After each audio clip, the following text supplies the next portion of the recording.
Witam was wszystkich bardzo serdecznie, z tej strony Roman i zapraszam was na ostatni, przynajmniej póki co, stream z Summer Game Festu. Została nam druga konferencja, extended konferencja Xboxa.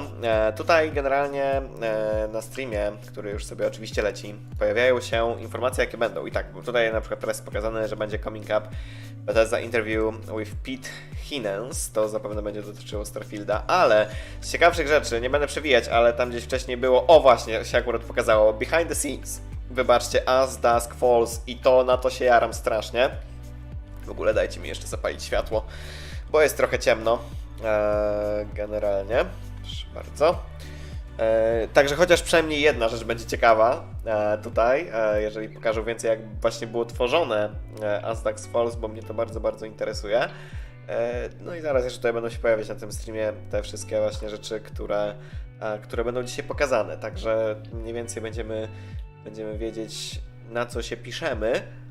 Chociaż tu podobno miały być też jakieś nowe rzeczy pokazane, nie tylko to, co było na poprzedniej konferencji. No ale zobaczymy.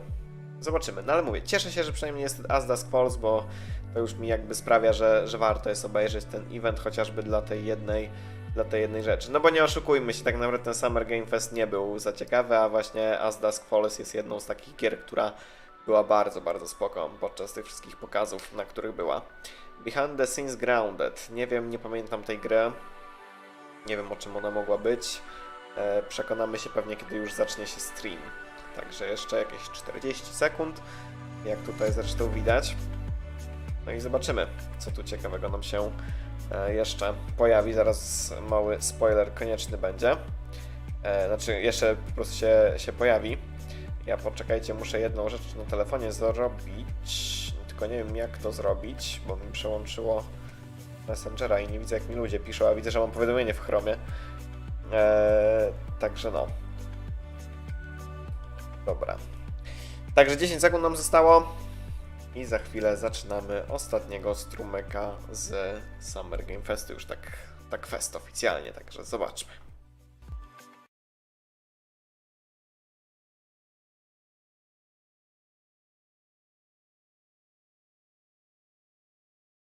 Hey, we are a small snippet of Squanch Games, and we are here to tell you how excited we are to be a part of the Microsoft Games Show Extended. Game Showcase Extended. You know, Game Showcase, Showcase Extended. Extended. What's the need for the extended? Why add that extra No, word? it's like, Like, is there one that's not extended? And Tak, that's why? dokładnie tak. there is a not extended one. Tylko Okay. kiedy nagrywali, no to nie wiedzieli chyba o tym. There's the normal one. I know what this is. Yeah. Well, hey, look, we're happy to be a part of it nonetheless. Przynajmniej wprowadzenie na luzie, bo to będzie taka trochę chyba luźniejsza rzecz. No biorąc pod uwagę, że będą wywiady, jakieś behind the scenes, no to właśnie tak to będzie w takiej formule utrzymane. Co mi pasuje? To podejrzewam będzie dużo ciekawsze niż sama konferencja Microsoftu, dlatego że będzie trochę może bardziej techniczna. I trochę się twórcy podzielą, jak te gry robili, gdzie nawet jeżeli gra mnie nie interesuje, no to technikalia już jak najbardziej.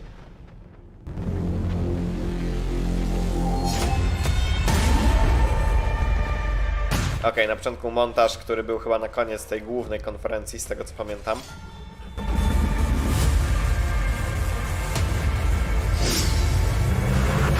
A, jeszcze tak przypomniało mi się, gameplay z Plague Tale Requiem będzie 23 i tam mają ogłosić datę premiery, bodajże o 18 czasu polskiego na kanale twórców. Raczej nie planuję tego restreamować, bo to pewnie będzie za krótkie na robienie streama, trochę mi się nie chce szczerze, ale na pewno polecam obejrzeć, bo jak mówię, tam zostanie podana dokładna data premiery tej gry.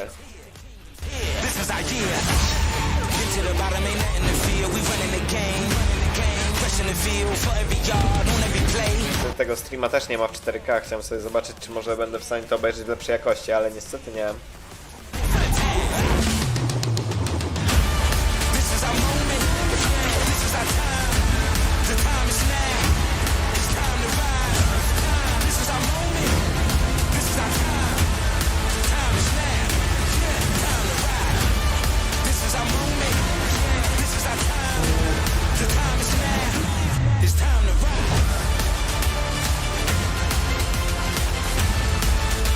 Cieszę się w ogóle, że Microsoft tak mocno promuje te As Dusk Falls, bo no tak mi się ta gra po prostu podoba. Welcome to Xbox Games Showcase Extended. I'm Aaron, this is Malik, and we have the honor of diving deeper into some of the most exciting and talked about announcements, as well as gameplay from the Xbox and Bethesda Games Showcase just 2 days ago.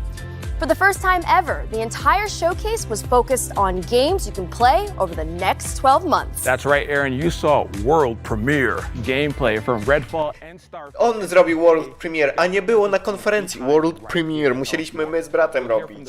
Co jest? Brand new Xbox franchise, Our History Untold.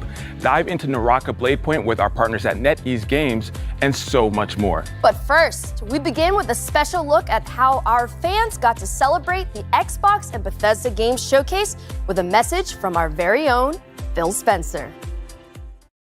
No to zobaczmy, co takiego Phil nam powie.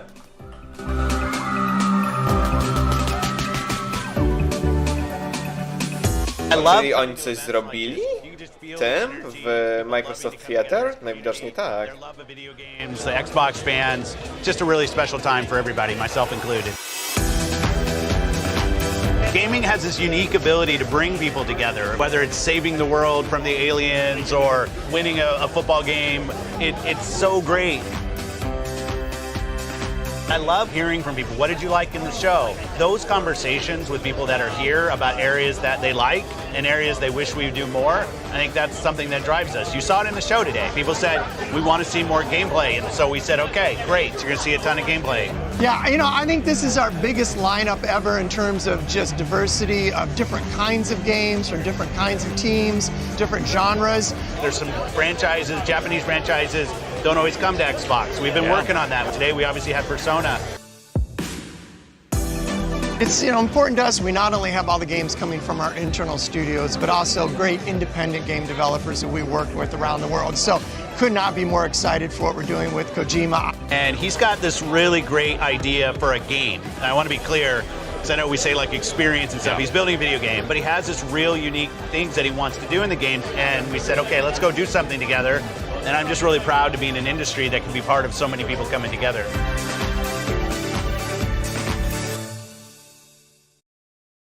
Nawet nie wiedziałem, że coś robili na tym, na właśnie tym Microsoft Theater na żywo, oglądanie.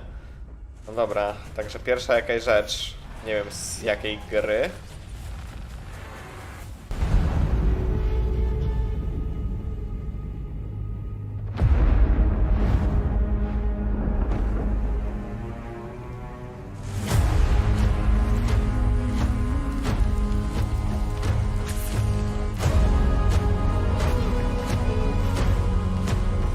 Nie było pokazane na tej głównej konferencji, o ile się nie mylę.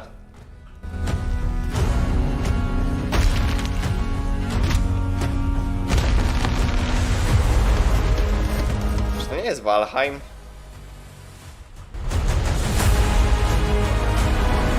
Ja generalnie Valheima dużo nie grałem, znaczy i nie widziałem, nie grałem w ogóle i nie widziałem go dużo.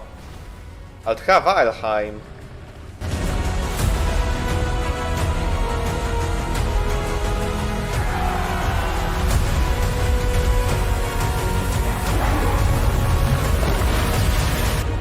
To jakieś DLC, czy po prostu... Aha, ogłoszenie, że idzie w Game Pass. Okej, spoko.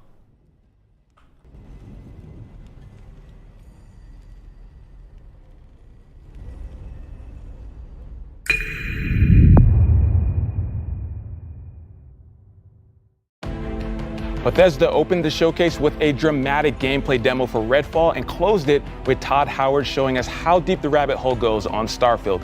And we also got a sneak peek at upcoming expansions for Elder Scrolls Online and Fallout 76. Here to break it all down for us is the man, the myth, the legend himself, Pete Hines from Bethesda. Pete, how are you? I'm great. Good to see you. Good to see you as well. So about a month ago, you all announced some delays for both Redfall and Starfield. So I wanted to give you a chance to tell us a little bit about the decision-making process for that. Absolutely. Look, with all the time that goes Dobra, zaczynamy od wywiadu. Spoko. out the door before it's ready, I think we have continued to sort of examine how we think about games and making sure that they are going to meet our players' expectations. Obviously, the last 2 years have really challenged us from a development standpoint. How we work now largely remotely, while a lot of our folks are not back in the office. And, that has an impact. I also think we've been thinking about things like release dates and when do we give those out and how do we make sure we give one out that we actually hit and don't have to change later. So it's not something we undertake lightly, but at the end of the day, I think what our fans expect, what Xbox fans, what Bethesda fans expect is a high quality game, and we want to do everything we can to give our teams the time to fully realize the games they're making. Yeah, and I think to that's jest what it's all bardzo, about, bardzo right? dobre Delivering podejście. an amazing experience for the players out there. And so, speaking of games, we're just going to jump into it. We're going to start with how the showcase started with Sounds good. Redfall. Now, before we even get into the game, Arcane's making the game, and I want you to talk a little bit about the pedigree of Arcane, just in case people don't know. Sure. These folks over there, they're doing their thing. Arcane Studios is known for really amazing, immersive sims. They do any number of things. If you play games of theirs, Dishonored 2, Prey, there's a lot of common threads you'll find in them. They create really amazing, believable worlds. I think that's a big part of their game is when you're in Dunwall or you're up on a space station in Prey, that it feels believable. There's a reason why things are the way they are. They're also a big believers in systems-based as opposed to scripted. So they really embrace player freedom and sort of giving players the tools to decide, you figure out how you want to complete this mission or get through this area. We're not going to tell you how. We're just going to give you tools and then give you the freedom to go and do. But, there's great characters and interesting story. They bring a lot of different elements and then really let the player create the experience they want. And that's what it's all about. Gamers have taken many games and made it their own. And I think the fact that Arcane is making the game with that in mind is super important. Now, how similar or dissimilar would you say this game, Redfall, is from the other Arcane games? Look, on the surface, it's a first-person shooter that you can play solo or with up to 4 players. And so immediately you might say, well, it's not a single-player game, so it must be wildly different. And don't get me wrong, there's absolutely ways in which it is different. But I think when folks play the game, and even when they see more of the game, I think they'll start to see all of those things about an Arcane game that they love and appreciate. Why it's won multiple Action Game of the Year awards for Dishonored 2, is their ability to bring all of those things together, really high level of polish and let folks Nie experience wiem, nadal to, że to nie jest single player, tak bardzo tą grę dla mnie przekreśla, że wow. Get a great Arcane story, you can absolutely do that in Redfall. But you can also do things that you haven't been able to do in an Arcane game, like experience it with friends and find out sort of how the whole can become greater than the sum of the parts, like playing it off of each character's abilities. You saw some of that in the demo that we showed. That I think. Tylko pytanie, czy na przykład jak się gra samemu, to czy jakby inne postaci są botami, czy po prostu się gra samemu jest na przykład łatwiej? To mnie jakby zastanawia najbardziej. Because I'm taking applications for friends to help me get through Redfall. Can I put my name on that list? I'm down to a little. It'd be an honor. Pete, keep me on that list. All right, we need to go explore Redfall together. I'm excited. I can't wait for that. And so let's talk a little bit more about the game. Now, between the trailer that we saw last year at the reveal, as well as this one that we just saw, I feel like Redfall reminded players of other co-op shooters like Left 4 Dead, for example. What makes Redfall unique?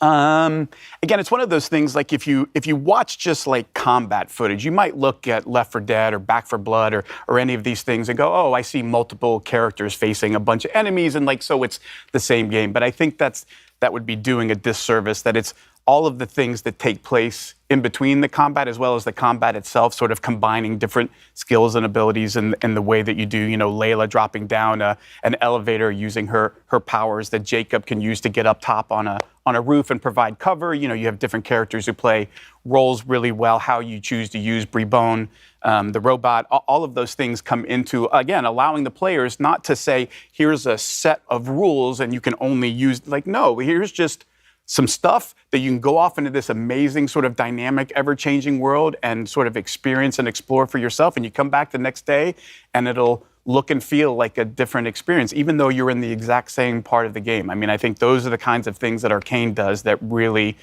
bring that sort of extra special element that makes their game so compelling. Yeah, compelling and fresh. So I'm excited for Redfall, and you said it here for everyone to see that we're going to be playing together. So I'm going to hold you to that. Absolutely. You got the proof. All right. Can't wait. Oh, awesome. So let's talk about Elder Scrolls Online. Now, I want to talk about... tego Redfalla, tak, to już powiedziałem. To, co on powiedział, że tam, patrząc na trailer czy coś, to wydaje się właśnie jak Left 4 Dead albo Back 4 Blood. Jakby, no to kurwa, to jest wasz problem, że zrobiliście trailery, po których nie widać tego, co jest między grami, co ma wyróżniać tę grę, tylko pokazujecie to, co mnie na przykład odrzuca od tej gry. Experiences like going to High Isle, a place they've never been in an Elder Scrolls game. It does a lot of things like story and intrigue. There's a lot of politics in High Isle, different factions and the conflict that's going on there. And again, a way that you can jump in and play by yourself and experience it by yourself, even though it's an MMO. But the real special sauce of Elder Scrolls Online is our amazing community. They're so welcoming. They're so helpful. You know, if you need a little bit of help, if you need a lot of help, they're there for you to help explain, to make sure you have a fun experience. And honestly, like that is such a huge part for an online game of creating an environment where anybody, no matter whether you just started playing or you've been playing for 8 years, can have a good experience no matter how you decide to engage with it. I love that you mentioned that. Community is as you mentioned, is such a huge part of any online game. And so for players who may not have played Elder Scrolls, who are, like you said, looking to jump in, to know that they have that community backing them, that's going to help them guide them in their journey is super exciting. So, but I want to talk about Fallout a little bit. Okay. Huge milestone recently, 25 years of Fallout. It can rent a car even now. At this point, right? We're talking about it. All right, so this has to mean something super special to the team. Absolutely, and look, we are as aware of anybody. Like this franchise did not start with Bethesda. It's one that we took on along the way, and our intent is not just to pay homage to like Bethesda Fallout. Like, no, we mean all Fallout, because what this series has done, what it meant to us as players when we went and played those games, played the original Fallout, Fallout 2. And then what the franchise has become and sort of growing and finding an even, a new audience with Fallout 3, Fallout 4, Fallout New Vegas, Fallout 76 is something we really want to celebrate. And honestly, what's going on in Fallout 76 with the pit and your ability to continue to push the boundaries in an online game of story and meaningful player choice, and as you're going along, making decisions that kind of... nie wiem, ja ostatecznie nie wiem, co się stało z tą grą. Chodzi mi o Fallout 76, no bo kiedyś był dodawany do nakładek napada, żeby się pozbyć, generalnie. How that launch went, but we are also keenly aware Dobrze, chociaż wspomina o tym. Amount of effort and dedication from all of our teams across Bethesda to say, like, we believe in this thing and we want to give the fans more of what they want and the kind of experiences that they want. And where Fallout 76 is now is truly remarkable when you go back and look at sort of where we were and how far we've come, and honestly how much cool stuff is in store in the pit. It's going to be super fun. Excited to jump in, and again, that's one of those things that I'm sure you guys attribute to the community, giving that feedback.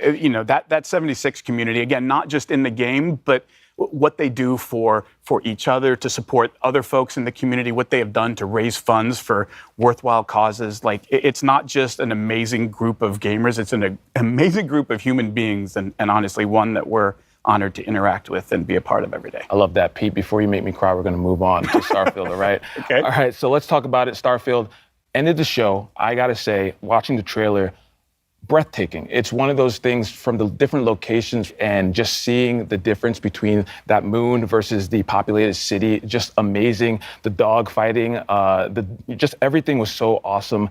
The team really outdid themselves. It's one of those things about a Bethesda Studios game that I always love, and it's been the case, honestly, since, I worked on Morrowind and Oblivion and all those games that, we talked about. And for every single one, you cannot pin people down to, it's about this, because it's not. Like, ultimately what those games are massive sandboxes where they give players just ridiculous amounts of freedom to say, you go figure out what kind of game you want to play and what kind of experience you want to have, because that's what. No i to może sprawić, że ta gra nie będzie mieć jakaś super ekstra, tym bardziej, że ma być 1000 planet.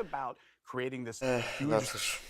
Sandbox with over 1,000 planets, so you can completely explore and say, yeah, but you don't have to. Like, it's entirely up to you to figure out what is fun for me? Do I want story? Do I want to join factions? Do I want to, build outposts and gather resources to build more cool stuff? The team really puts all of those tools in the player's hands and step back and says, now it's time for you to tell the story of Starfield, which is your story, which is going to be different than mine, which is going to be different than everybody else's. And I think that's really where Takich gier RPG za bardzo nie lubię. Jednak wolę coś, gdzie jest stricte historia i to jest główny fokus gry, a nie takie tworzenie sandboxa. It's sort of leaning into, look, there's a lot of folks who take a lot of different approaches on what does an open world mean. And Bethesda Game Studios always pushes themselves to the most freedom and least limitations, right? Where the items in the world are all real things. You walk into a store and there's a bunch of weapons or whatever. Like, that's not just art on a countertop. Like, you could pick those up. You could steal them and run out of it. You can create chaos. Like, we don't want to put too many limits on what the player is or isn't allowed to do. We love it when players say, I wonder what happens if, and then they try it. And then they get to see, like, oh my Lord, chaos ensued and it was insanity. Everybody was shooting at me. And like, that's, I think, the beauty of Bethesda Game Studios and the number of ways that they push for you to explore that, right? It's not just one, it's you could spend thousands of hours doing nothing but shipbuilding and like focus that as all you're about, and that's okay. But you could also be about exploring every planet and finding all of the good, and that's okay. Or you could just play the main story and be like, I want a kind of experience that I'm guided through so that I kind of get to see stuff, and I might stop here and there. Oh, there's a cool side quest that I got, but I want something that sort of leads me through because I'm a little, it can be a little daunting to say you can go do whatever I want. Like, ooh, I don't know what I should do. So some folks want a little bit of a guided path. No tak, tylko też niektórzy tacy jak ja lubią właśnie taką fabułę, ale jak widzą całą wielką mapę do eksplorowania, to po prostu muszą zeksplorować całą mapę, pójść pod każdy pytajnik, bo inaczej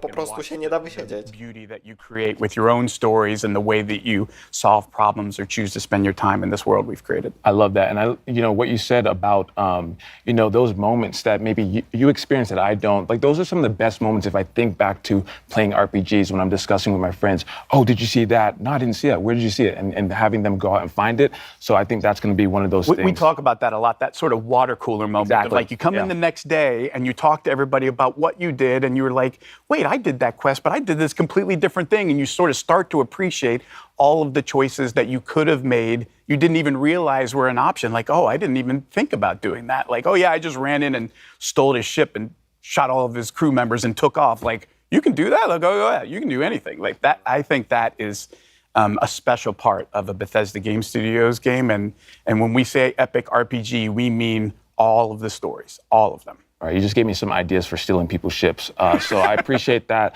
That's going to be top on the list to do in Starfield. Now, we saw quite a bit of combat and action in the game. That seems to also be, in addition to exploring and everything, that seems to be another huge focus of the game. Absolutely. I mean, look, if you look at a game like Skyrim, which, like, everybody's played Skyrim at this point. I wyszło na wszystko, nawet na lodówkę. Unless you decide it's not. Like if you're one of those folks that says, actually, I'm going to do the alchemy thing and I just go off and pick flowers and make potions and like live another life in another world this way, then combat isn't part of it. But look, we know in an epic RPG, there's always bad people, they, shooting at you. Sometimes you got to return fire and there's a lot of fun to be had there. And so, providing a lot of different skills that sort of determine how good you are in combat, combined with all the different weapons in the game, and then you layer in ship combat and all of these other things, it starts to sort of paint a picture of just how broad or how deep the rabbit hole goes. It's going to be so impressive. And you touched on it a little bit, and I want to talk about it because this was when I'm watching the video, the demo, what I saw, and it really caught my eye is around the ship. It's not just getting in the ship and that's your ship. There's so much behind it. Can you talk about it a little bit? Yeah, like every ship is customizable to the nth degree and not just like cosmetically. I want my ship to look like this or look like that, though obviously that's totally a thing that you could do if all you care about is cosmetics. But it goes much deeper than that in terms of like what kind of shields you have, what kind of weapons you have, like what kind of ship are you building? What do you want it to be good at? What trade-offs are you willing to make or not? And then the other part of it is, of course, well, you can't just, like, it's a spaceship. Those aren't cheap. So you have to figure out, like, how am I going to do this? Where do I get the resources to build this stuff? What kind of... Akurat to budowanie statku może być spoko. Jakaś tam kustomizacja i tak dalej. Beyond, what I could do without those skills. So there's a lot of, again, choices in terms of you get to decide that, how much you want to put into that or not? Do you just want to give somebody money for the parts that you want? Do you want to build it? All of those things are sort of part of the fun of deciding how much do you want to interact with this and how do you want to interact with it? Absolutely. I mean, just as you mentioned, the scope, the level of player agency, something that I feel like is going to just make Starfield such a special experience. So between Redfall, ESO, Fallout 76, and Starfield, you all are just We got a few killing the games game. coming. Yeah, we got a few games coming out. It's going to be so great. Pete, thank you so much for stopping by. Thanks for having me. Of course, Pete. Now, coming up, we'll hear from our friends around the world, including Squanch Games, Obsidian Entertainment, Playground Games, and of course, Xbox fans like you. But first, let's hear from the creators of one of the world's most popular Battle Royale games. Okej, to było bardzo przyjemny wywiad ogólnie. O, proszę bardzo, Naraka Blade Point. Nawet nie wiedziałem, że ta gra, w ogóle gdzieś tam były jakieś statystyki, że w to 10 milionów osób grało. Także spoko wynik. No jest to jakby nie patrzeć unikalny Battle Royale, dlatego że jest bardziej nastawiony na walkę bezpośrednią, tak? Multiplayer action game with players all around the globe. As a NetEase studio, 24 Entertainment is joining hands with Microsoft to bring Naraka Blade Point to consoles for the first time. You could play the game on Xbox Series X and S, as well as Windows next week. We're also joining Xbox Game Pass, a platform with a huge player base and a vast, bright future. Naraka has been so well received on the PC platform. I am so grateful to the players for their love and support. As a competitive survival game incorporating a lot of action elements, Naraka features a range of characters with unique personalities. Each hero draws from different civilizations and cultures. Battles allow for a great degree of strategic play. You've got a wealth of melee and ranged weapons to choose from, and a vast map filled with interactive elements to explore. Perhaps you'll engage your foes in samurai combat, katanas at the ready, or maybe you'll use Persian assassin techniques and strike from afar.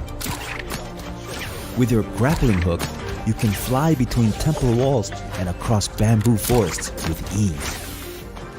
Beyond solo endeavors, you can also party up with friends and use group tactics to flatten your foes. That's Naraka's underlying design philosophy, that you're unchained and have the freedom to choose how you play. Collect soul jades to change how you play, transform your katana strikes, and make your cannon a weapon of mass destruction. Each hero can be customized too, whether you want to rush into battle as a berserker warrior or cast fireballs as a sorcerer. The choice is yours. We can't forget to mention our unique face customization system too. You'll never Nie wiedziałem, że się da w tej grze customizować generalnie postaci. edit your hero's features to your heart's content. You can even recreate your favorite faces. As we approach O Naraka's, wow, tego to nie wiedziałem, że taki feature jest. we're introducing a brand new weapon. Też w ogóle ciekawe, że dali voiceover też. Nie dość, że napis, to jeszcze voiceover do japońskiego tekstu, tego co ten gościu gadał. With the speed of a raging tempest and sweeping blows. We've seen similar weapons in other games, but here in Naraka, it comes with a style all its own. Charging up strikes is usually a high-risk, high-reward move. With the twin blades, you can charge up while moving and keep your momentum as you unleash a flurry of combos on foes. Since its release, Naraka Blade Point has launched its own faction clash game mode with Omni's Nightmare and the thrilling limited-time mode Shadow Surge. There have been many casual modes to play as well, but our community has eagerly asked for a campaign mode. We're always listening to our player base, and we're happy to announce that the wait is over. Players will see the first chapter of our campaign mode. Form teams. No tak, i to było zapowiedziane na tej głównej konferencji. Disarming a boss won't be as easy as disarming another player though.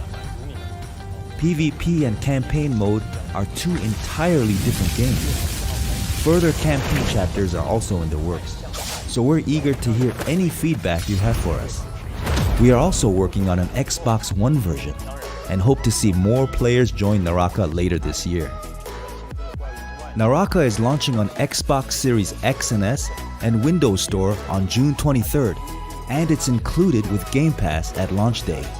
Now's Czyli tak your naprawdę za tydzień, trochę ponad. Lock up late point. 快来体验我生无拘吧！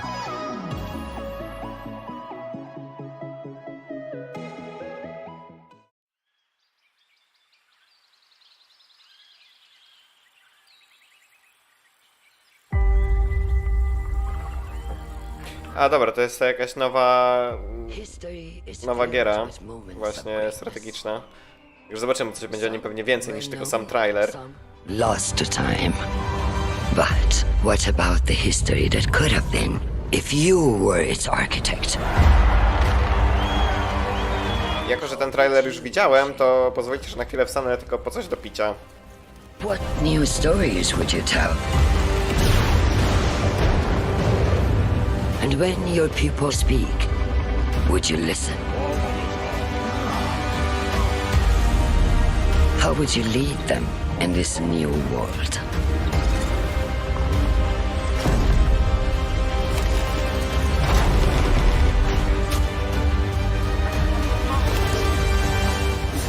History is filled with moments of greatness, but these will be yours. Dokładnie, jak ta gra się nazywa? Ara. Okej. No dobra, mam nadzieję, że coś więcej pokażą. Może gameplay?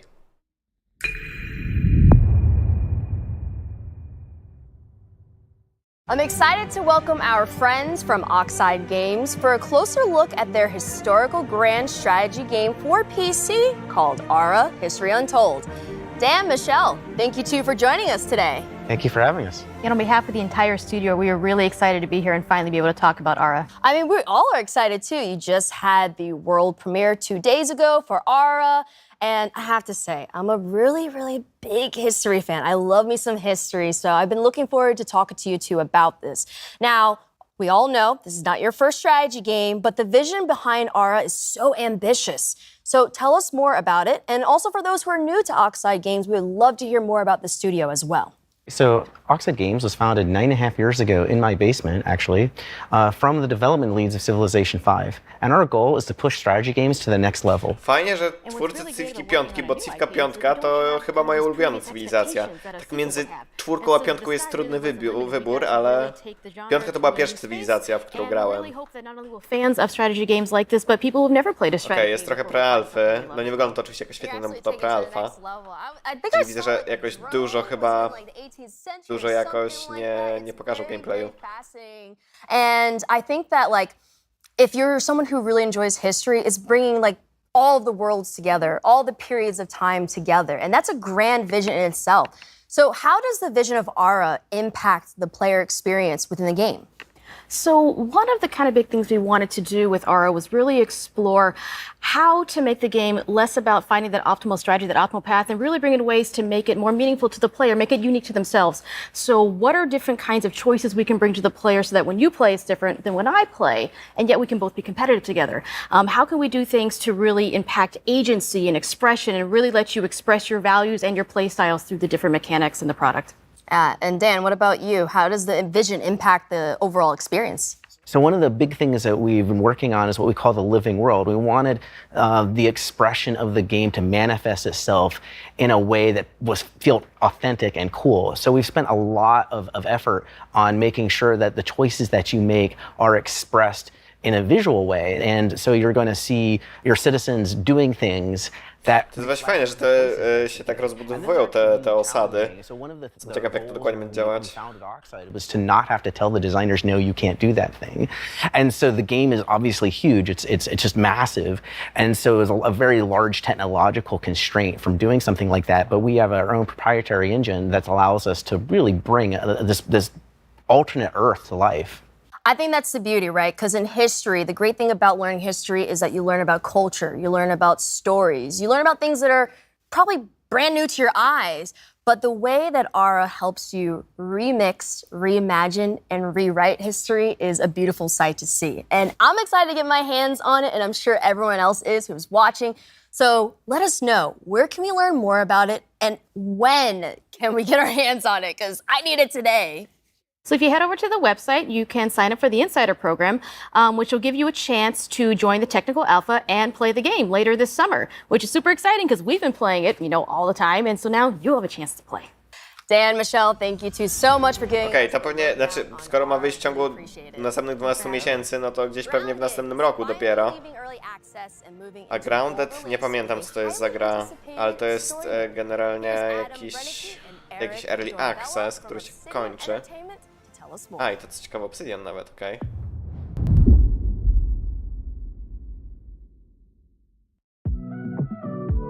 O Jezu, to z tymi pająkami. O kurwa, dobra. Tak, serio. Będzie straszne, będą pajączki. Znaczy ja na szczęście arachnofobii nie mam, ale...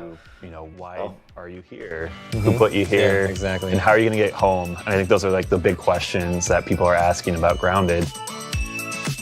Originally, we really just wanted to make a survival game. And one of the jokes was, hey, what if we did backyard survival? Everyone was like, yeah, that's a very unusual idea, but I think there's something there. One of the things that we did early on was establish the art style of Grounded. Things started like coming to life as we did the initial prototypes and like seeing some of the cool things, like the first time we added like the spider into the yard, seeing the reactions of people in the office. Like, tak mam wrażenie, te pająki nie są jakieś bardzo straszne. O Boże, dobra, to już trochę bardziej straszne. The team is very small. It's the smallest team I've ever worked on at Obsidian. I wanted everyone to be able to participate on the design side of things. So I said everyone is a designer. Boże, ten gość ma myszkę pod lewą ręką. Ja jestem leworęczny, ale używam myszki prawą, jakby.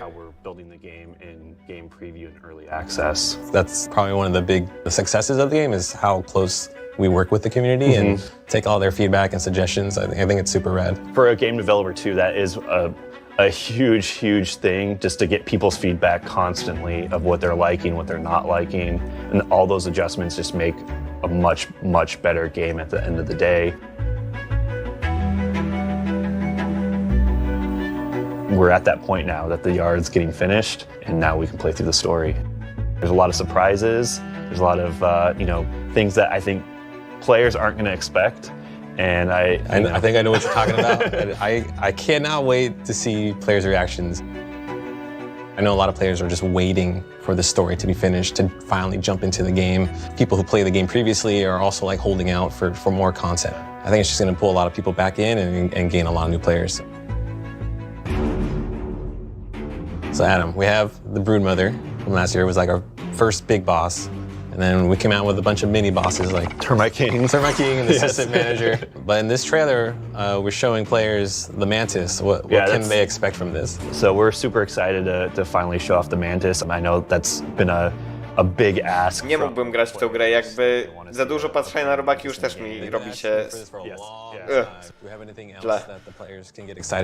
You know, the Mantis is just a little tease of one of the new boss fights, but there's more to come, right? Like potentially many boss fights that we have planned for the full release of Grounded.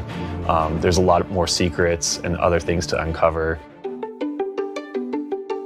When we reached 5 million players, that was already super crazy. And then we hit the next milestone of 10 million players still being Xbox. Naprawdę 10 milionów osób w to zagrało? To musiało być w Game Passie, nie? Bo inaczej to wow. Yeah. Like how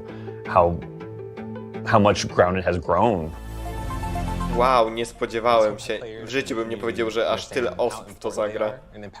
On this game with us. Yeah, we're so thankful for everyone's support along the way. It's been an amazing journey, and we're finally almost at the finish line, right? Yeah. And I think we wouldn't be here without our amazing community and all of the fan support. I agree. Best community ever. Yeah.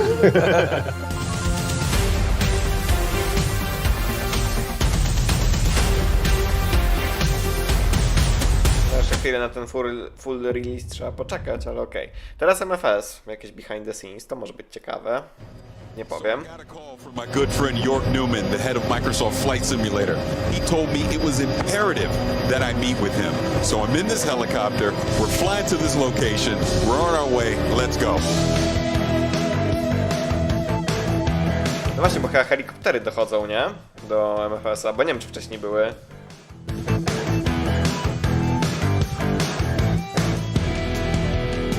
Jorg! Hey, Paris, good to see you. Good to see you. Thanks for coming to DC, man. No, thank you. What am I doing here? Later. Let's get in. We don't have much time. Oh, okay.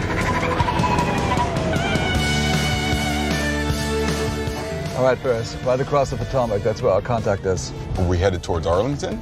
It's still secret. I'm sorry. Brykę fajną mają do tego. Jakiegoś Chevroleta. You'll see. Let's go.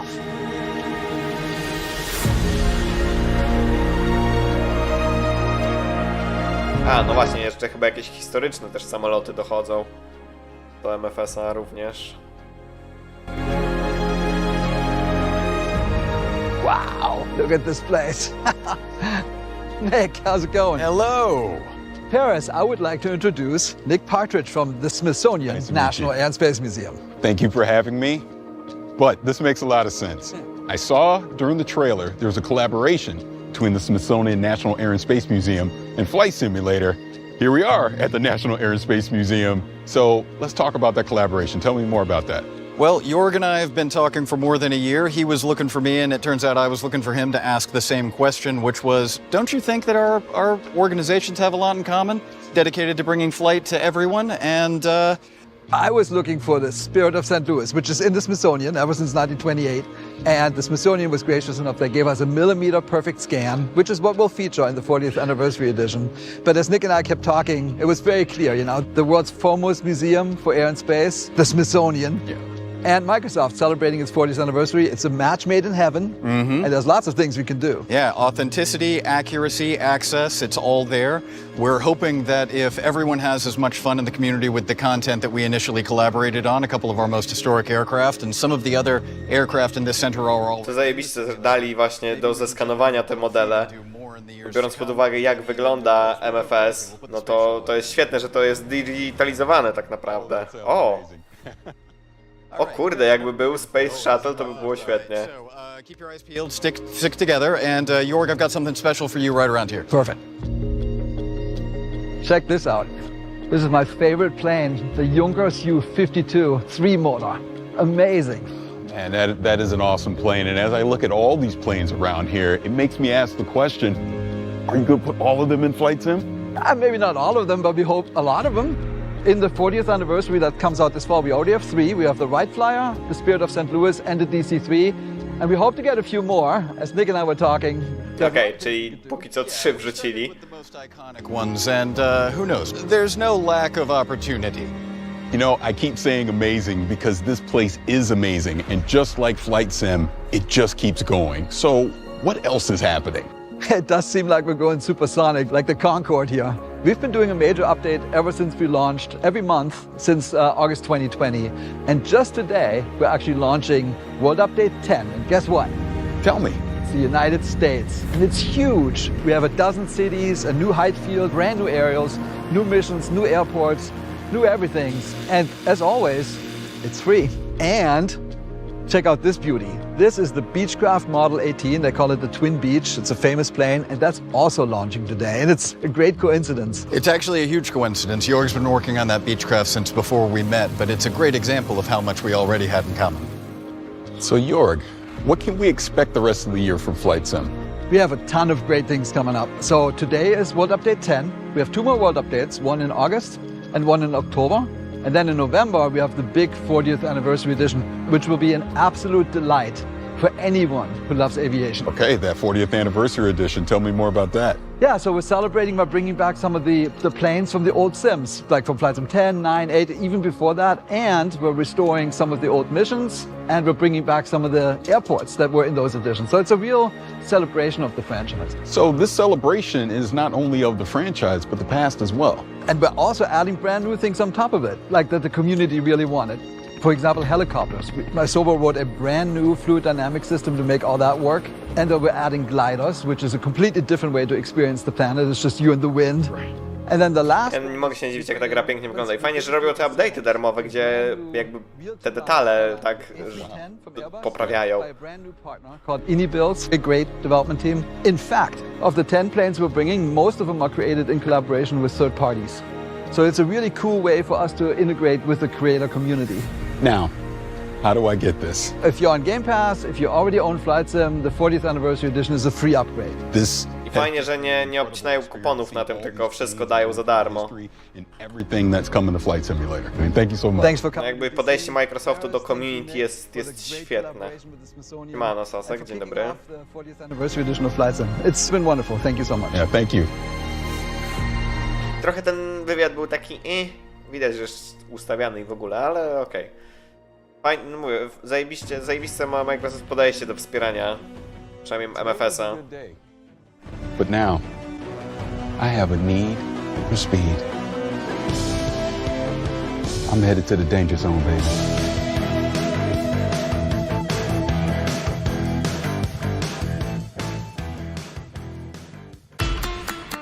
W MFS-a też nie grałem, ale gra po prostu bardzo ładnie wygląda. Estamos aquí para disfrutar del mejor día de mi vida, el día de la Xbox, que estoy muy emocionado. To na całym świecie ten FanFest robili. Czemu ja o tym w ogóle nic nie słyszałem? Yesterday to be here in FanFest Xbox, and I'm so excited. Estamos aquí en Madrid para ver nuevos juegos como Starfield, que yo personalmente le tengo muchísimas ganas. Me ha encantado y no me lo podía perder, es un evento único.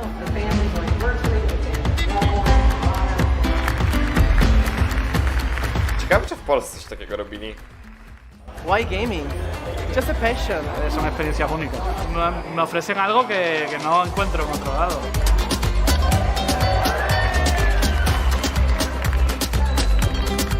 Lo que te digo, es como una familia para mí. Me ha parecido genial y un cierre para un evento así, maravilloso. Just the passion that people have. I feel very welcome.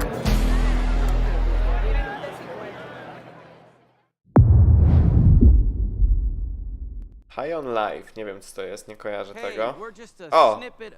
To ci z początku. High on Life, our new action, adventure, comedy, Metroidvania, first-person shooter that is nothing at all, a little bit like Microsoft Excel. All right, you're a bounty hunter now. O Boże, to okej, dobra. Just like me. Ta gra mi się tak bardzo nie podoba, no ale cóż. That's our game, High on Life. Pretty insane. There's a lot to talk about. Let's dive in. So Justin, you're typically known for working in animation. What brings you into the world of games? Why are you in the world of games? I'm obsessed with games, have been my whole life. Always had ideas, always had, things I would love to make, but just never thought I could ever step into that arena because I lack all the skills needed. You don't know how games work. Other than like creative direction, creative ideas, like other than that, I lack all the skills to execute. But that's why, that's part of why you want to start Squanch, right? Is to be able to have an idea like that and let it grow to something amazing. And to be able to be creatively free. I wanted to make games that I wanted to play. And that was sort of the spark that just lit the fire of Squanch Games. And then we shipped Trover and we shipped Accounting Plus, and now we're on this absolutely dream game. This is like our real legit swing at like a proper, we're indie, but this is like our AAA, or is it triple I for indie? Yeah. We're triple I. Yeah, this is a triple I game. So the story of our game mostly follows Earth being invaded by this evil criminal cartel of aliens who come in and kidnap humans and start selling them on the black market like they're drugs. And you're the one human who has to team up with a talking gun and stop them. And when you select a cartel leader that you're gonna go after, it opens the portal door to that world that they're in. Eric, can you tell us a little bit about the worlds of the game, the art style of the game, the visuals? Yeah. So we spent a lot of time kind of constructing and creating these awesome alien worlds. Myself and Mikey Spano, who is our art director, him and I worked a ton on the sort of art direction of the game. He really kind of landed in this space, which was kind of Blade Runner meets the Muppets. So we're trying to capture that feeling with all of our characters, and especially our aliens. And then each world is its own kind of unique flavor, right? I think some of the ideas came from very kind of core thoughts. Like we want to have an awesome alien, like drug-dense spa on an asteroid. And yeah, what makes me really excited is the sort of really clear and like it's almost deceivingly simple narrative, right? Save the Earth, humans or drugs, talking guns. Ta-da. So Alec, who are the guns? What's their deal? The guns are these talking alien Gatlians. They're all shaped somewhat like a gun you'd find on Earth, but they've evolved to be just gun-like in their own way.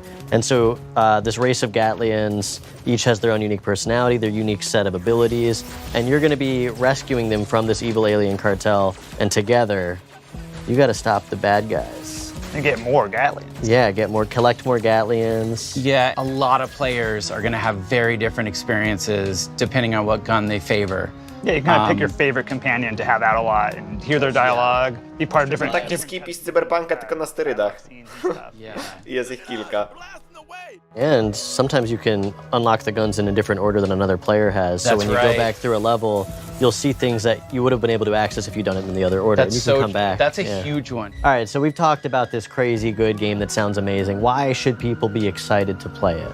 As a studio, we are attempting to bring A-level adult comedy into video games. Something I love about Squanch is we would put a lot of effort into things that a lot of other studios wouldn't even bother with, like a single small joke that 5 players might find. Well, okay, now I can. I love that stuff. I love like edge casing and like what makes you remember a game. Yeah, like if a player's trying to break the game in a certain way and then you have an answer for that for them, that is like such a memorable and amazing moment.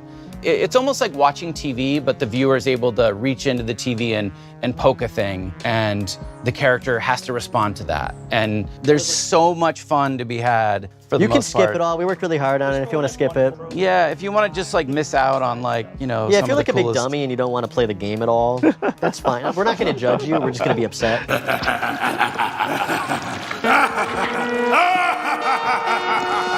No ja będę jedną z tych osób, która nie zagra. Sorry.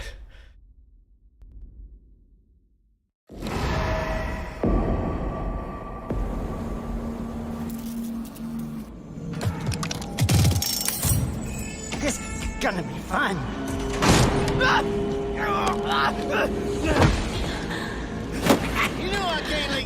Microsoft też chciał mieć swojego cyberpunka. No.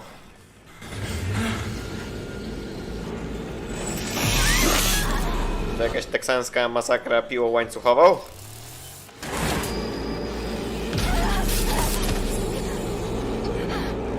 Podejrzewam, że to jakiś asymetryczny multiplayer jest. Generalnie. Tak, dokładnie.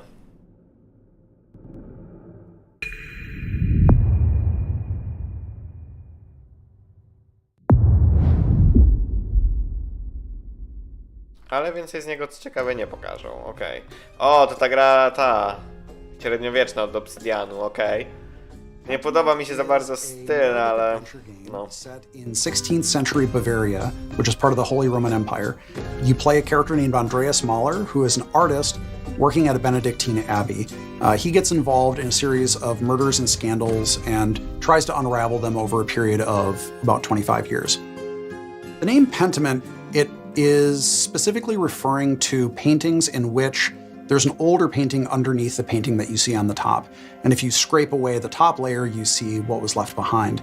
This has a bunch of significance. Obviously, you're playing a painter, but also it has a lot of significance to the idea of history kind of being covered and uncovered over time. A to tego nie wiedziałem, że to jest nazwa tytułu gry, to właśnie to symbolizuje. Games with really distinctive art styles. I was inspired to make a historical game that focused on the unique art style of the early modern period that was really driven by the relationships between characters and the stories that played out over time. Hannah Kennedy was really integral to defining the art style of Pentiment, especially blending the late medieval illuminated manuscripts with the early modern woodcuts. Yeah, so there's a lot of major points to solve and kind of marry between wanting this to be a true to the history, true to the feel of the source material that we were referencing as far as the narrative. Mam dwie problemy z tą grą. Trochę mi się arca nie podoba, chociaż jeszcze by uszedł, ale nie jest voiceowana. I jest sam tekst do czytania. From the beginning, a niestety biorąc pod uwagę, że to jest Obsidian, oni mają środki i jeszcze tym bardziej, że Microsoft ich wydaje, żeby jednak jakiś voiceover zrobić do czytania tych tekstów. Kids that I had become attached to because it's a 4-year-old and we designed them to be a 4-year-old and then they're getting married and then I felt a weird like emotional reaction to that because I'm like, oh, baby's all grown up.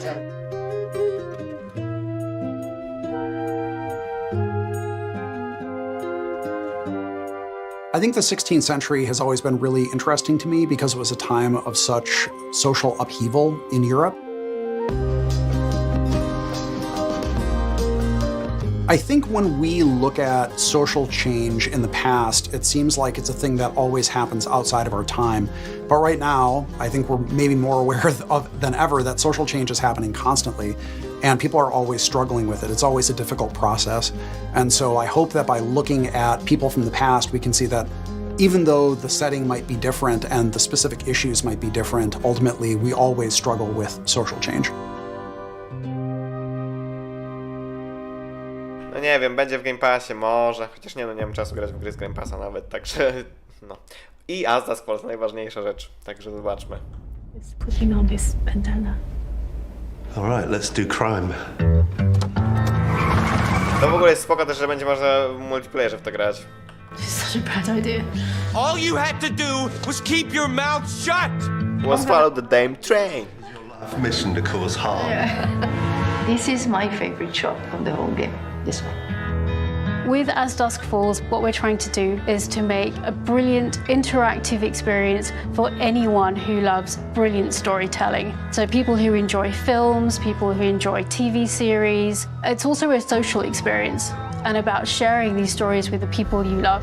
I think we should stick to the plan. Yeah, stick to the plan. I took my inspiration from TV shows, prestige shows like, you know, Breaking Bad, Fargo. I really love Dog Day Afternoon. It's such a wonderful setup. You try that again, and every last one of them leaves in a body bag. When you write for interactive stories, it's all about the stakes. You want big choices, the tentpole ones that everyone will remember from the chapter they played, but also you weave in the smaller stakes, the drama bit, like the relationships. Are you gonna stay married? When you lost your job, this wall went up, and I missed you, okay? The game deals with very mature themes that you don't normally find in a video game. It really gives you agency over characters that are relatable, that are familiar to you. It's like an interactive story, but with the power of video game behind it. I only gotta yell and my brothers will come. Now hold your horses, young man. I think you should at least listen to what I have to say. In the first book, it's mainly structured around a hostage situation in a motel in the middle of the desert in Arizona, so it's a pressure cooker. You want your wife to live?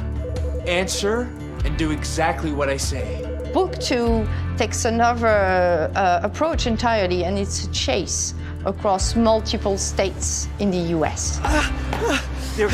Im więcej widzę tą grę, im więcej o niej słyszę, tak się nie mogę doczekać. Interactive.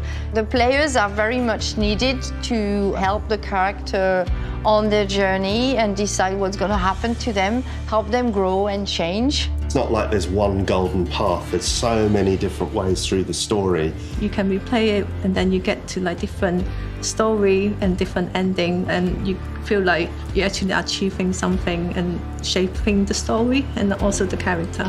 Some of your true self comes out into that thinking. I don't know, what would you do? I'll try to, yeah. And at the end of the game, when you play, we tell you about your playstyle, and it reveals something about the player themselves, their values, and the way they interact with the others that they played with. I think for me, one of the really important things was that this art style could tell lots of different types of stories. We want to take really beautiful, sort of subtle facial performances, really strong dramatic moments, and just really represent that such that every frame is a painting. It's a single player and multiplayer experience, so 1 to 8 players. Because we wanted to draw in people who weren't necessarily gamers. Gamers are going to love this game as well because it's a very mature, in-depth I będą QT multiplayerowe, nice. life skills rather than your gamer skills. Puts everyone on a level playing field. You did well there. That is a ferocious job. Oh, Chow, I did it. You share the same character. You discuss, you make decisions, and majority wins. It's like each player is... Jestem ciekaw tylko, jak majority będzie w przypadku parzystych liczb graczy, szczególnie w przypadku 2 graczy. I can't believe we're just Bo jeżeli to będzie random, to trochę chujowo. touching distance to this game. Yeah, I'm gonna miss it when it's done. Zróbcie później następną w takim stylu. Kupię od razu, jak świeże bułeczki po prostu. Give me it faster, please. Jakby będzie kupowane ostro na premierę. Nawet jeżeli 19 lipca, Boże, ja muszę sobie to zapisać, żeby o tym pamiętać. Mysteries, adventures, and, of course, slimes are waiting for us in the new, vibrant world of Slime Rancher 2.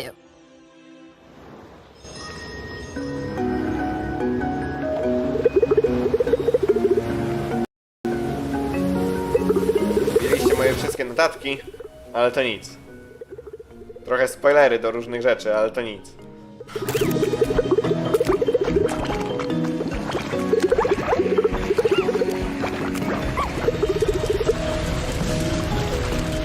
Ale na pewno na premierę będzie seria 100%. Postaram się mojego brata w to wciągnąć, żeby razem grać właśnie w tym multiplayerze. Jeżeli będzie jakieś sensowne rozwiązanie na to, że jak we dwóch będziemy grać, to że jeżeli się na czymś nie będziemy zgadzać, to gra nie wybierze randomowego wyboru.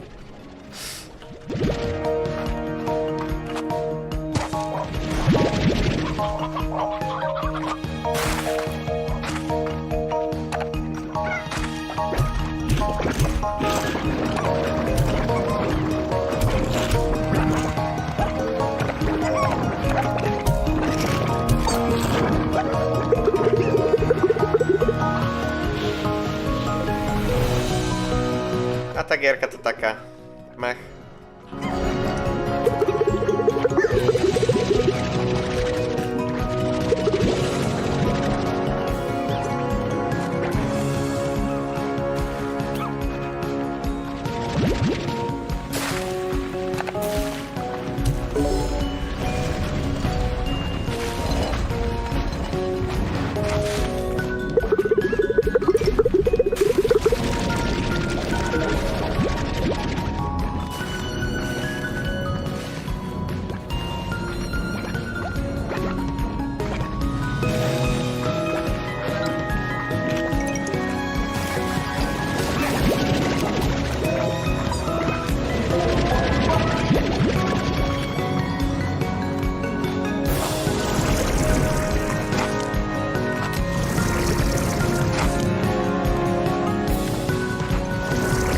Trochę nudnawo, bo długi ten gameplay, tak mało się dzieje.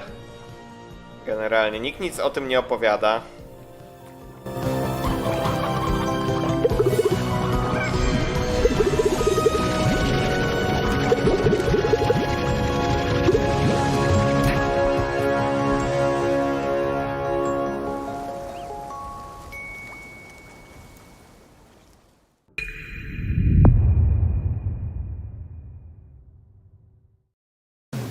All right, time to get going. First trip in a while. Put this in here. Australia. Passport.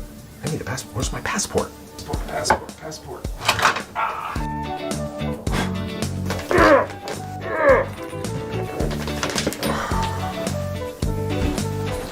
Oh. No.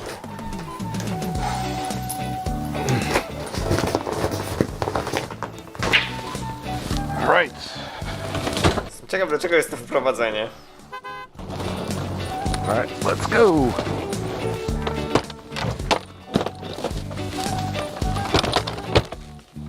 Let's go. Oh.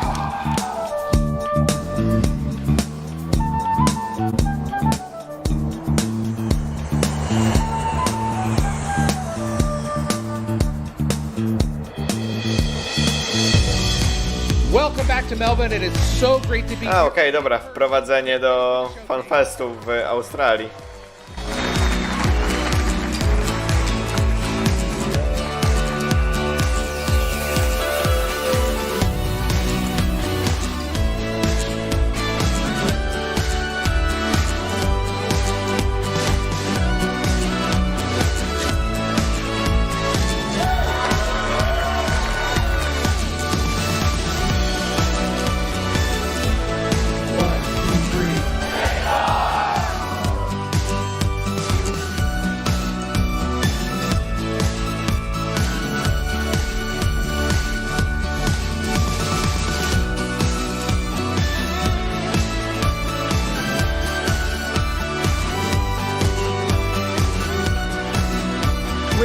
Here in Melbourne with FanFest.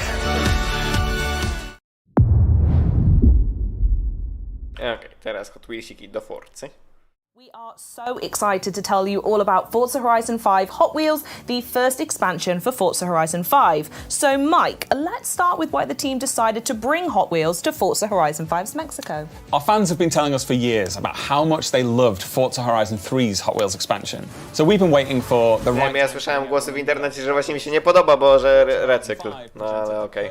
opportunity to bring Hot Wheels to life like never before with the power of the Xbox Series X and S. It really does sound like the perfect time for Forza Horizon and Hot Wheels. So I'm wondering if you can tell us a little bit more about what to expect being in the clouds of Mexico this time. Yes, you travel to the clouds above Mexico to visit the Hot Wheels Park, which is comprised of over 200 kilometers of the fastest, most extreme tracks yet. Once there, you'll join the Hot Wheels Academy and set out to take on Forza Horizon's most extreme racing yet and prove yourself a Hot Wheels legend. Let's go.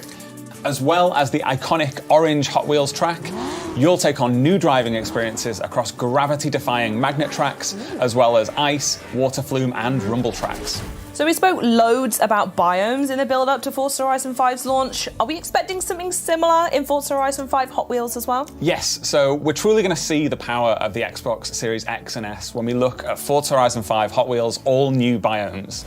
The amount of detail and diversity that we can pack into the 4 new biomes is breathtaking. We have the rugged Giants Canyon, where you'll hear the growl of your engine bouncing back off the intricately detailed rock formations.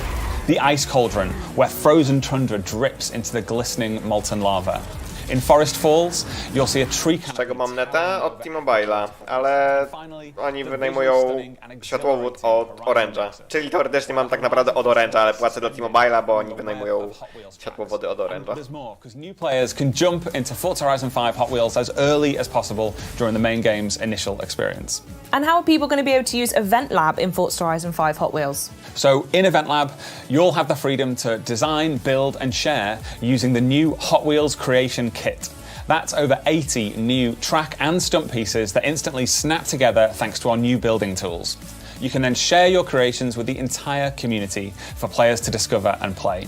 We are anticipating our community building an ever-evolving catalogue of new player-created Hot Wheels events that everyone will enjoy. They all sound absolutely incredible, Mike, but I'm going to ask you the most important question in the room. Can you tell me a bit more about the cars? Yes, so... Nie, raz miałem dosłownie awarię.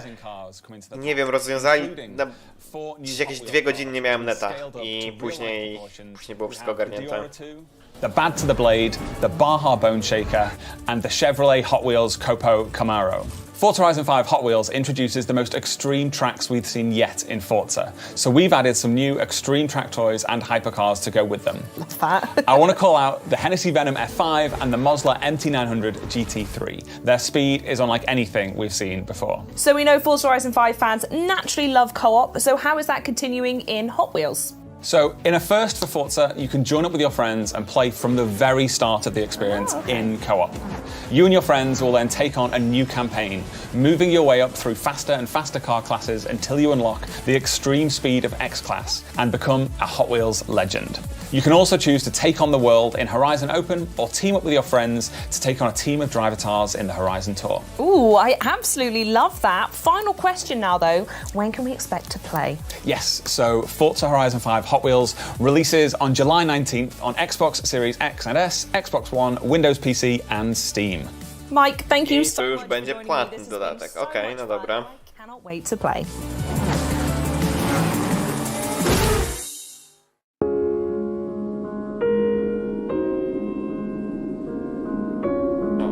mamy trailerek znowu do Fall Guys, które będzie za darmo jakoś niedługo bardzo.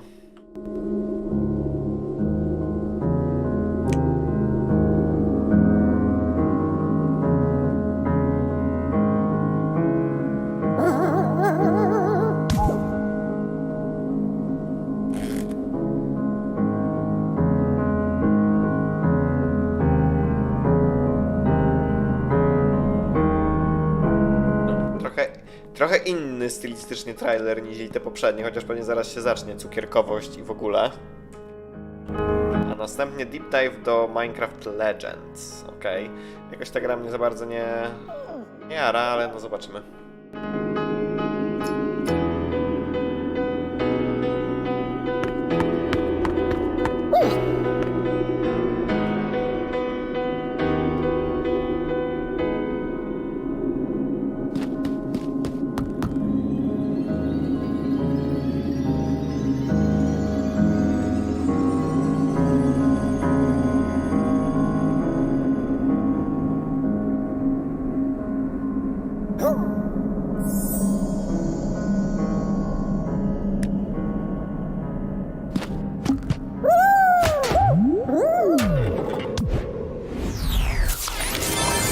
Okej, no nie był to pasjonujący trailer, mamy jakieś kosmetyczne rzeczy z gier Xboxowych.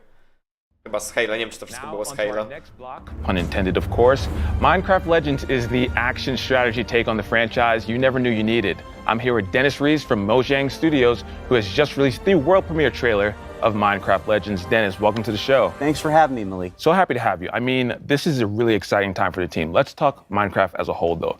That game, I have nothing to back this up, but I feel like everyone on the planet's played Minecraft at this point. But that wasn't enough for you all. You all went and made Minecraft Dungeons, and now we're moving on to the recently revealed Minecraft Legends. So one, tell me a little bit about what it means for the team to actually be able to reveal the game, and then two, just let us know what Minecraft Legends is. Well, we are so excited to finally be able to talk about this game with the world. We've been working on this game for some time now. Minecraft Legends is an action strategy game. Is set in the Minecraft universe.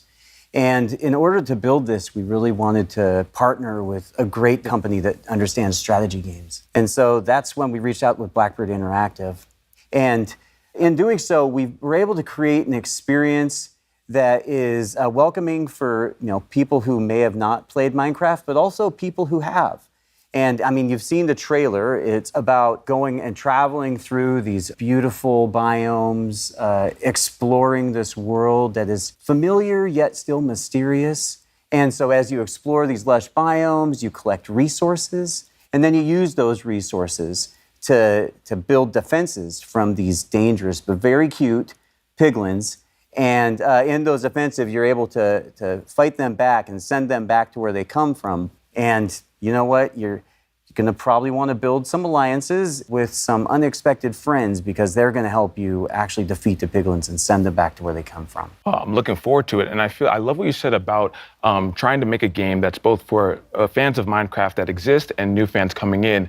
Minecraft can go in so many different directions, I feel like, with a new game. What made you choose action strategy? Well, really, it was many years ago as a group of folks at Mojang sitting around talking about what game genres they really enjoy. And action and strategy were the most popular ones that came up. And so we started to think about who we could partner with to build that experience. And that's where we came into Blackbird Interactive. And that was back in 2018.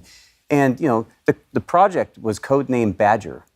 And an interesting little fact for many of those people that might follow Minecraft, if you go back to Minecon 2018 and you look at the shirt that Jens Berenstain was wearing, you'll see a graphic on there. And it's in the shape of a badger head. And really, that was meant to be an Easter egg for years. O kurde, zajebiście. Świetne. Now, where would you say that Minecraft Legends fits in the overall Minecraft universe? Well, the Minecraft universe is just always growing and expanding. And if it's not from our partner communities, then it's from Mojang specifically. Like you mentioned, Minecraft Dungeons. That's a great example where Mojang went out and we built this dungeon crawler experience in the Minecraft universe, and players love it. It's wonderful. And with Minecraft Legends, we're trying to do something similar, really. And here we're going to be introducing a narratively driven campaign with a whole bunch of new characters. and a lot of other things that I'm not ready to share right now. Dennis, I thought we were friends. You can share it with me and everyone watching. No? Okay, I won't pry anymore. But tell us when the game is coming out and where we can keep up to date. It's coming out in 2023 on PC and console on Xbox Game Pass. And if you want to know more, just follow us Twitter or jump on Minecraft.net. Dennis, I'm so excited to jump into Minecraft Legends. Thank you so much for stopping by. Czym wygląda jak programista Java? Nie wiem, jak wygląda typowy programista Java, ale okej. Kolejny fanfest, tym razem w Toronto. Xbox Fan Fest. We got a whole lot for y'all to check out, so let's get it in. Ogólnie to się zbliżamy do końca tego wszystkiego. Jeszcze jakieś 15 minut zostało, mniej więcej. Nie wiem, co tu jeszcze pokażą. No parę rzeczy tam nie było w tych rzeczach na początku. Już nie pamiętam, co oni tam jeszcze wymieniali, zanim to się wszystko zaczęło.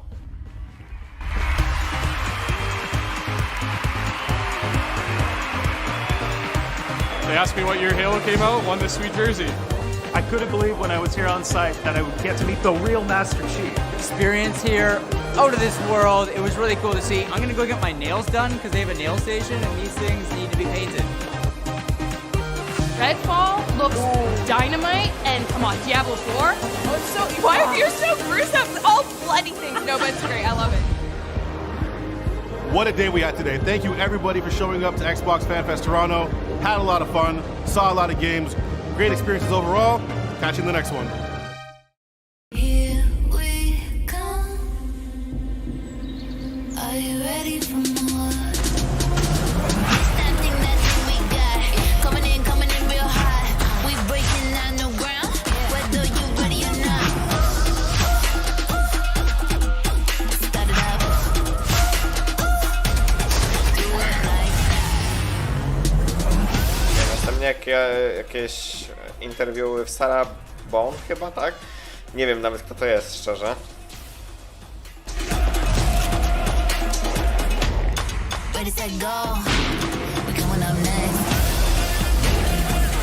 Jakiś taki miszmasz trailerów pomniejszych gier.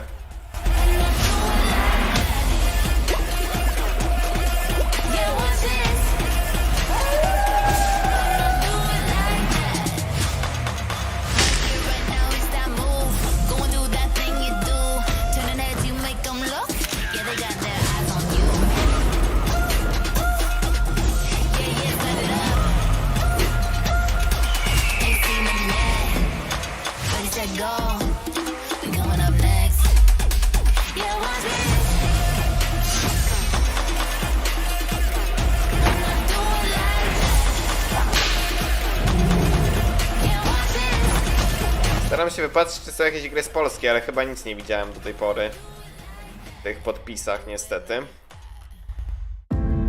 I'm joined now by Sarah Bond, who leads the gaming ecosystem organization here at Xbox.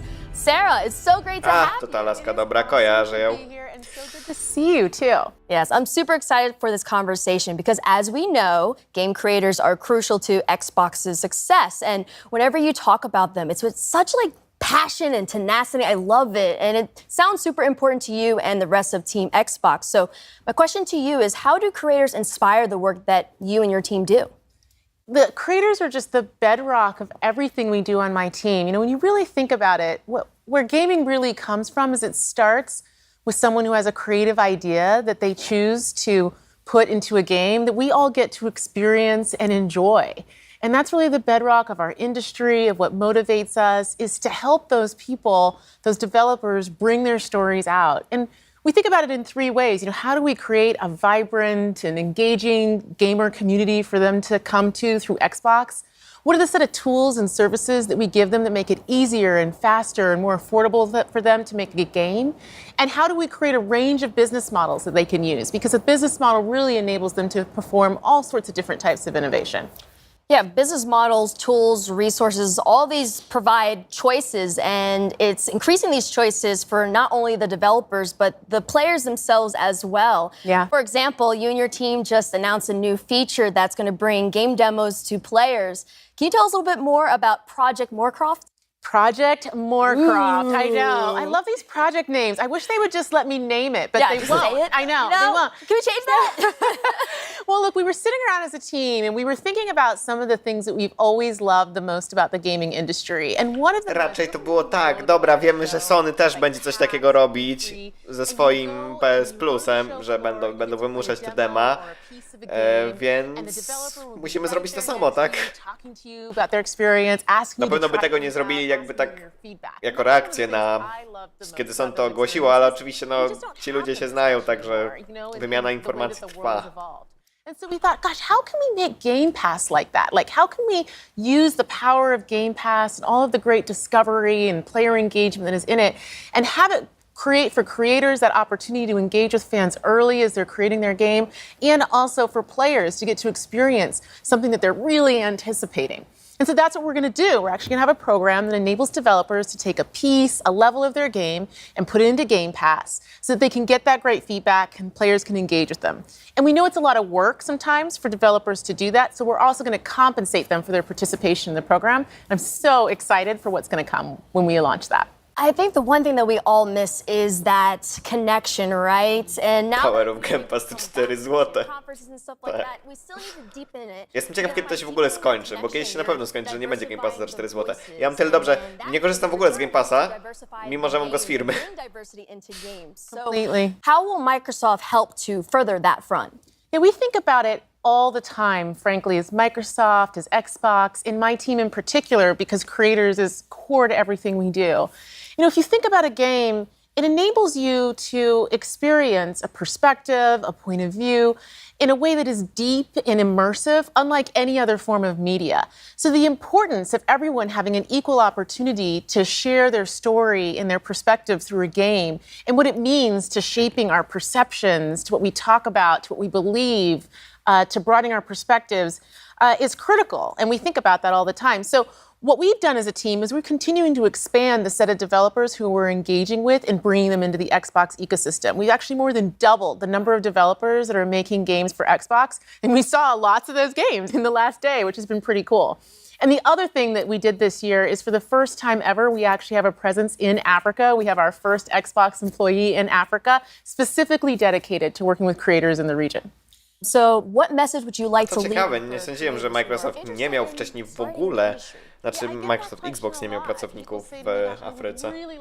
Be part of the gaming industry. I'd love to make a game. How do I break through? How do I get involved?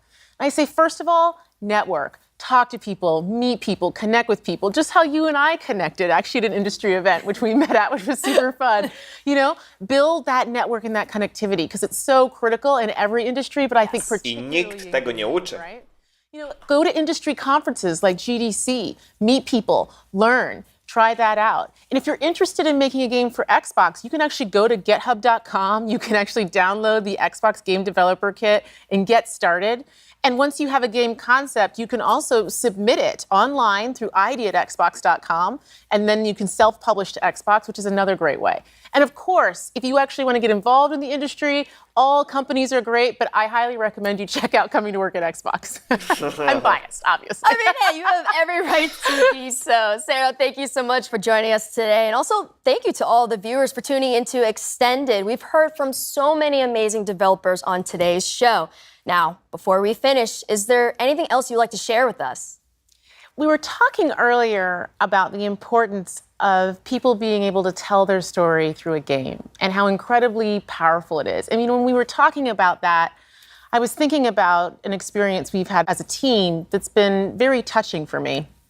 So, you know, a couple years ago, we started really consciously extending the depth and breadth of content that we have in the Xbox ecosystem.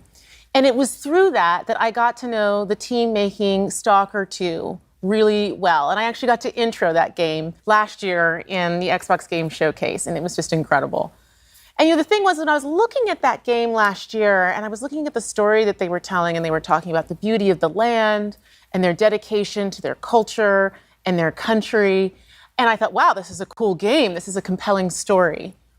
But sitting here today, you know, recognizing that team is Ukrainian, they were based in Kiev, looking at that story and what they were showing to the world just feels entirely different. To jest bardzo ciekawe, że pokazują właśnie tutaj coś, ten update, bo w ogóle tam było jakieś zamieszanie z tym Stalkerem ostatnio, dlatego że na początku jakby chyba twórcy trochę zaprzecili, że gra została przerzucona na 2023 rok, ale później to sprostowali, że jednak jest przerzucona, jakby... How tenuous that in fact is. And it's an honor, frankly, to be part of this industry and to have the opportunity to uplift their voices and to let their story be told through a gaming experience, especially knowing what we know now about the situation in Ukraine. And as part of that, they actually shared with us something that they wanted us to share with all of you today as part of the show. No dobra, to ciekawe, że zostawili w ogóle na ten extra show, a nie pokazali tylko na głównej konferencji, no ale okej, bo po pierwsze wielka gra, a po drugie, no wiemy jaka jest sytuacja na Ukrainie. Jest.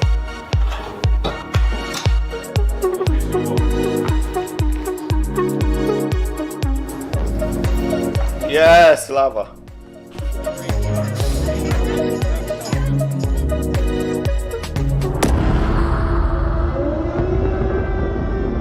Ja też, znaczy w takim dużym korpo też na pewno, nie? Tu gdzie teraz jestem mi jest bardzo dobrze, bo w Wajlach jest po prostu milutko. Jest większe trochę studio, ale nadal jest bardzo tak, nie wiem jak to określić. Po prostu fajnie.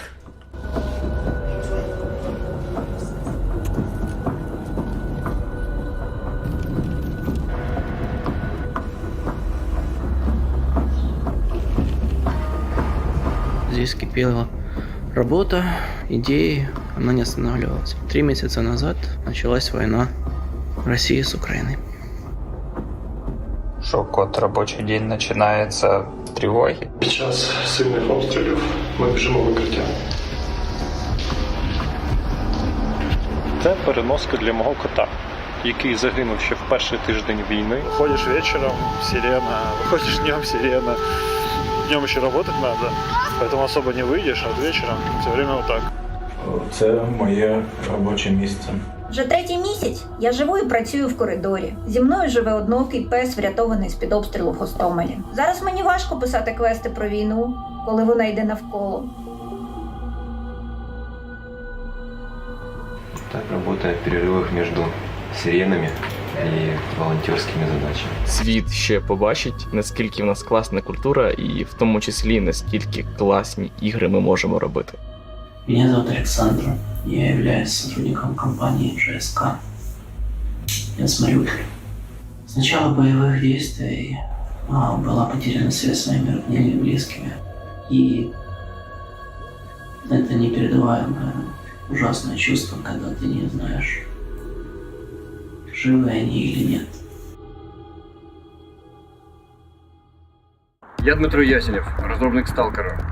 Ніколи не міг уявити, що в 21 столітті в центрі Європи може статися повномасштабна війна. Я Олексій Іванов, ком'юніті-менеджер проекту Stalker 2. Зі зброєю в руках захищаю свою країну від російської агресії. Привіт, я Макс, наративний дизайнер гри Stalker 2. Після перемоги я до неї повернуся. Побачимось на релізі. Слава Україні! Слава!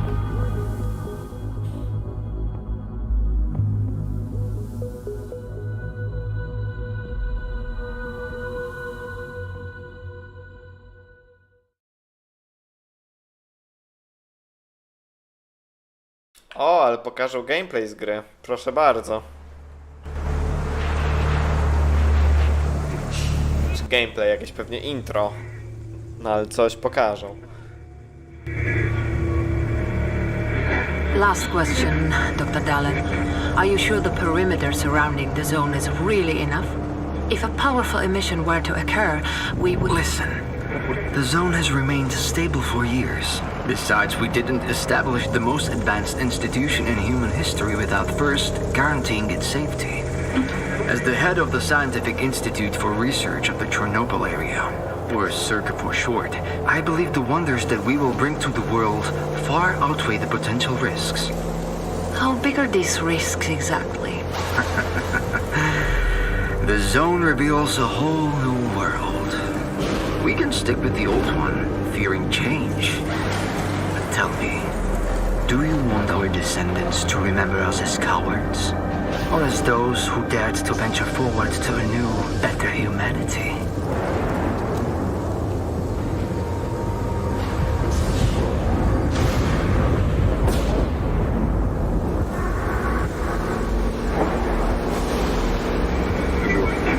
The injured were evacuated. I remind our listeners that a similar incident happened in our region quite recently, ruining homes and livelihoods.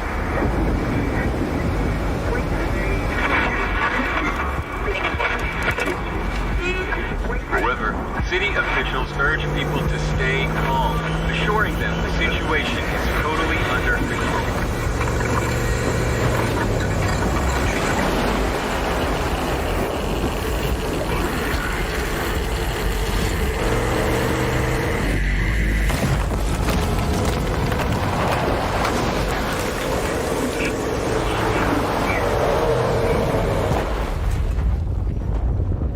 No, widać, że to Unreal 5 i widać, że ta gra ładnie wygląda, oby ten poziom zachowała. Generalnie. Widzę, będzie chyba takich trochę sci-fiowych elementów, bo tu jakiś taki beam światła w ogóle. Jakby w pierwszego Stalkera nie grałem, także się ciężko mi wypowiedzieć na ten temat. No i 2023 już oficjalnie. No.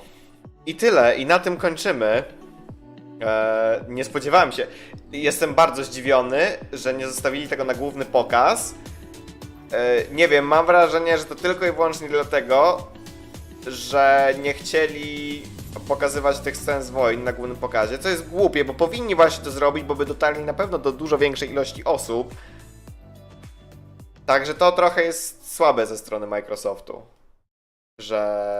Że po prostu zostawili to tutaj na tą drugą, mniejszą konferencję. Znaczy może ona nie była mniejsza per se, nawet szczerze bawiłem się na niej lepiej niż na tej głównej, bo po prostu tutaj było więcej wywiadów z twórcami, to zawsze jest interesujące. Dobra, skończyła się transmisja, także ja sobie cofnę, żeby coś grało w tle. No w każdym razie, na tym kończymy Summer Game Festa. Ja się nie mogę doczekać. As Dusk Falls będzie seria na kanale 100% na premierę. Jeżeli się da zrobić preorder, to w ogóle idę zaraz złożyć preorder, bo no ta gra wygląda świetnie, nie mogę się po prostu jej doczekać. A z innych rzeczy to tak, no nic takiego bardzo ciekawego nie było. Tak czy jak, na tym kończymy, jak mówiłem, Summer Game Fest. Jeżeli się będą jakieś większe rzeczy typu State of Play z God of War'a czy coś pojawiać, to będę na pewno dodawać wszystko do playlisty, archiwum live. Raczej na Summer Game Fest już nic więcej nie dodam, bo w sumie to się kończy ten taki, no, te nagromadzenie konferencji. Nawet jeżeli coś później będzie w ramach tego Summer Game Festu, to nie wiem, czy będę dorzucać na tą playlistę, zobaczymy jeszcze. Tak czy jak na pewno na playliście archiwum live wszystkie live'y będą z jakichś takich konferencji, niekonferencji i tak dalej. Tak czy jak na tym kończymy. Mam nadzieję, że się podobało i do zobaczenia na kolejnych streamach. Pa pa!